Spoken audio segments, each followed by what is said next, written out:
the beam at the base of fire और swing side by side. Okay? और extinguish करते वक्त हमें ये ध्यान रखना है कि विंड डायरेक्शन को हम ध्यान में रखते हुए एक्सटिंग्विश करें. अगर आप विंड डायरेक्शन के अपोजिट एक्सटिंग्विश करोगे तो क्या होगा? हाँ, आपकी फ्लेम्स हमारे ऊपर ही आएगी. इसीलिए पहले विंड डायरेक्शन लेके जिस तरह विंड डायरेक्शन होगी उस तरह हमें एक्सटिंग्विशर लेके खड़ा हो जाना है. पास का फॉर्मूला लेके हमें यूज़ कर लेना है. सिंपल ट्रिक है. तो अब आगे CO2 एक्सटिंग्विशर भी होते हैं. इलेक्ट्रिकल फायर्स में भी एक्सटिंग्विश करने के लिए इस्तेमाल कर सकते हैं. और CO2 ऑक्सीजन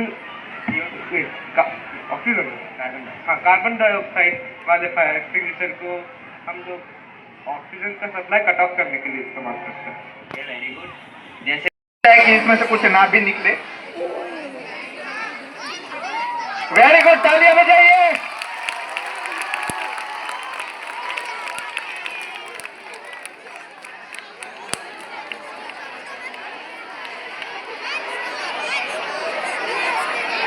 थोड़ा दूर रह के फायर एक्सटिंग्विशर को ऑपरेट करना है. दूरी बनाए रखिए थोड़ा. वेरी गुड, तालियां बजाइए.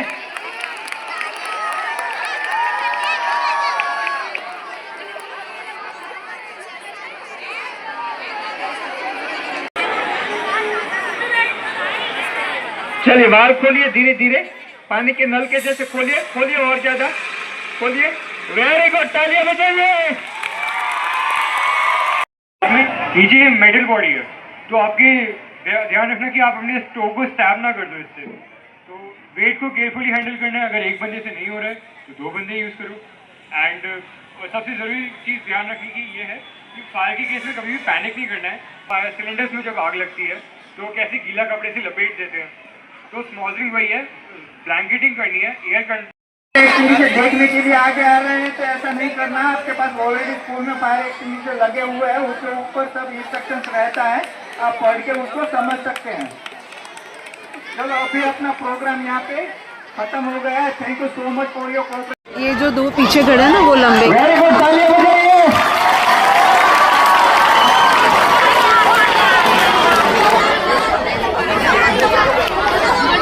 दूरी बनाए रखिए थोड़ा.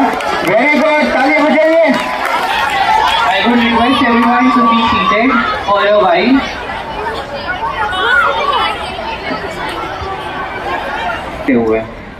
Did you got the answer? Thank you.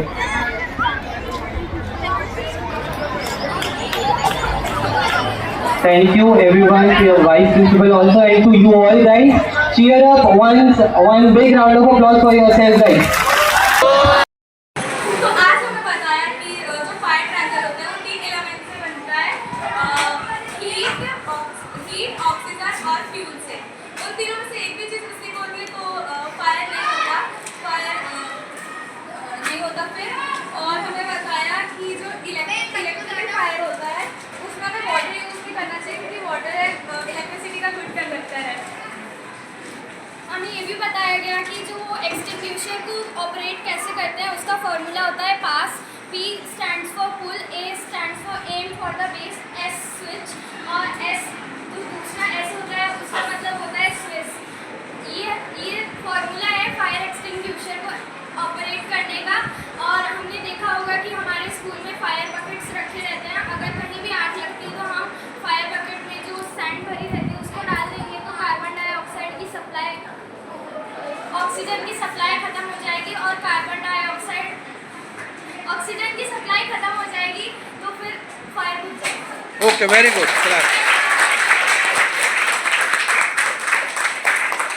आपके सामने जो स्कूल में फायर एग्जस्टिंग से रिलेटेड, फायर से रिलेटेड जो आज डेमो दिया गया था, बाहर से आई थी टीम, वो टीम के मेंबर से हम क्या सीखे उसका फीडबैक देने के लिए आपके साथी इमोन आपके बीच में है. इमोन, आपने जो टीम ने आज सिखाया था उससे क्या सीखे बताइए. मैंने ये सीखा है कि जो आग होती है, आग कैसे पकड़ती है और उसे कैसे आप बुझा सकते हैं. अगर कोई ऐसे मेजर आग लगी हो जैसे कि जैसे बिल्डिंग के अंदर लगी हो तो उसके अंदर बुझाने के लिए फायर ब्रिगेड को कॉल कर सकते हैं.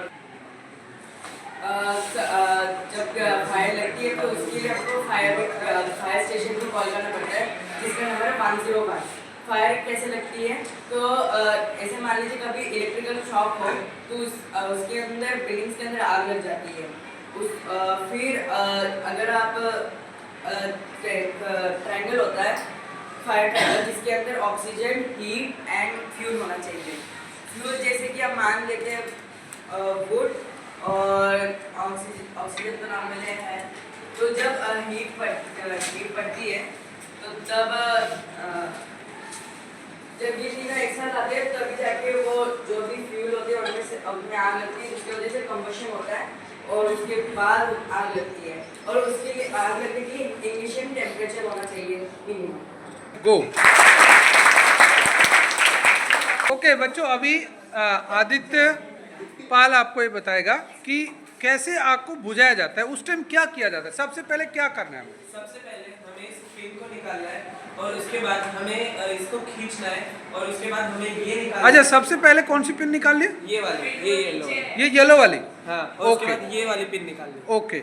और इसके बाद ये निकालना है। हाँ। और उसके बाद हम इसको प्रेस करेंगे और ओके। उसके बाद वो CO2 निकलेगा। और मतलब ये जो प्रेस करेंगे यहाँ कुछ भी दबाना नहीं है, कुछ नहीं नहीं, करना? इधर ये दिखाएगा ये कि तो प्रेशर कितना- दिखा रहा है। हाँ, प्रेशर दिखा रहा है कि कितने इंक्रीज आप इसको दबाओगे तो कितने प्रेशर से ये निकलेगा।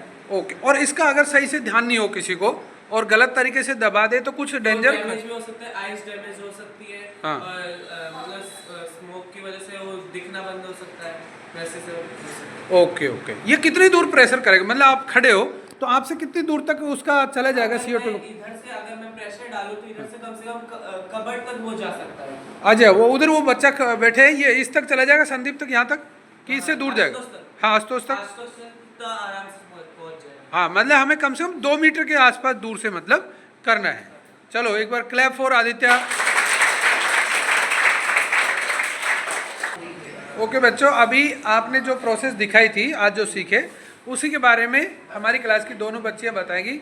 ये हमारी लाइफ में कैसे कहाँ काम आ सकती है, ये प्रोसेस जो हम प्रैक्टिस किए वो कहाँ काम आ सकती है?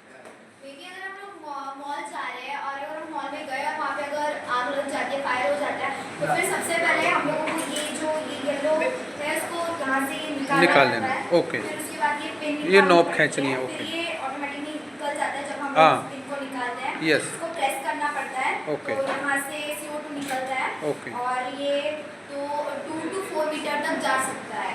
Okay okay. हाँ, और स्कूल में भी हर जगह से फायर एक्सटिंग्विशर्स लगाए जाते हैं ताकि स्कूल में भी कहीं ऐसा कोई इंसिडेंट हो जाए तो उसे यूज कर सकें। बहुत बढ़िया। Good good good. ओके, मतलब आज हम इस बात से एक बात सीखें आज की जो प्रैक्टिस से जो ड्रिल किए उन्होंने NDRF वाली टीमों ने, कि ज़िंदगी में देखो कहीं भी कुछ आपदा कहीं भी आ सकती है। ये तो सही बात है ना। हम कोई शादी में जा रहे हैं वहाँ भी हो सकता है इंसिडेंट, कोई फंक्शन में जा रहे हैं वहाँ भी हो सकता है, स्कूल में हो सकता है, थिएटर में हो सकता है, कॉलेज में हो सकता है। तो इन चीज़ों की बेसिक जानकारी हमें होनी चाहिए जिससे किसी भी अप्रिय घटना से हम बच सकें। और जैसे वो इमोन ने बताया कि अगर वायर में आग लग रही है, इलेक्ट्रिक करंट हो रहा है और उस टाइम आग लग रही है तो हमें उस टाइम पानी का यूज नहीं करना है। चलो उस टाइम क्या यूज करना है? सैंड। ओके, चलो क्लैप फॉर योरसेल्फ।